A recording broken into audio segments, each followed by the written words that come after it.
Bonjour à tous. Non, la Sem-Samar ne nous fera pas taire en poursuivant Pat Media devant la justice pour diffamation. Cette affaire est loin d'avoir débuté avec notre enquête et il faudrait qu'elle poursuive également d'autres, qui ont directement dénoncé des pratiques plus que douteuses dans la gestion de ses finances. Comme Emmanuel Macron. L'acteur doit prendre ses responsabilités. Il y a des gens qui ont gagné beaucoup d'argent. Moi, j'ai regardé par le passé quels étaient les salaires des cadres de la Sem-Samar. J'ai regardé. Je sais où il va l'argent. Il ne peut plus aller là. Il y a des actions judiciaires qui ont été lancées sur ce sujet. Et vous voyez, vous riez tous parce que vous le savez. Vous riez tous parce que vous le savez. Mais c'est un drame. Parce que cet argent, c'est lequel? C'est celui des Saint-Martinoises et des Saint-Martinois. Parce que ça veut dire quoi? Ça veut dire qu'il y a un système organisé pendant des décennies qui, lui, a bien vécu de ça, qui a très bien vécu.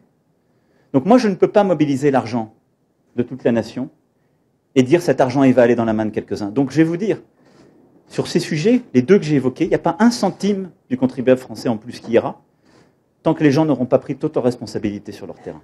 Le chef de l'État, vous l'avez entendu comme moi qui a souligné que cela faisait rire son auditoire.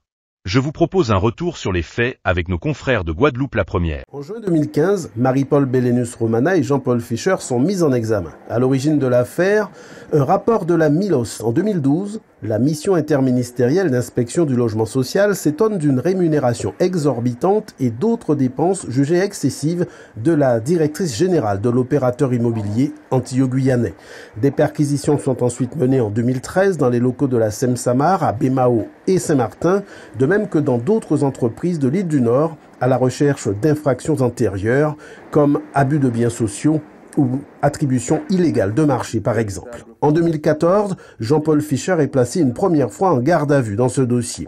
La directrice générale de la Sem-Samar et son prédécesseur ont été mis en examen pour favoritisme, prise illégale d'intérêt et détournement de fonds publics. Ils ont dû verser 150 000 € pour Madame Bellénus et 100 000 € de caution pour Monsieur Fischer, assorti d'un contrôle judiciaire.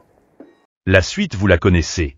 Les deux anciens responsables de la Société d'économie mixte, premier bailleur social des Antilles et de la Guyane, ont été condamnés le 19 décembre 2024 par le tribunal correctionnel de Paris. Nous avons, pour notre part, alerté l'opinion sur des faits comme le déficit de 9,5 millions d'euros de la Sem-Samar en 2023. Attendons les chiffres pour 2024. La Sem-Samar a fait la fête récemment à l'occasion de son 40e anniversaire. Jean-Paul Fischer, reconnu coupable de prise illégale d'intérêt, d'abus de biens sociaux et de favoritisme était de la partie. Rappelons que les deux anciens dirigeants ont fait appel de la décision du tribunal. Quoi qu'il en soit, Pat Media continuera à vous informer malgré ses volontés de museler nos sources et par ricochet la liberté de la presse et d'expression. À bientôt.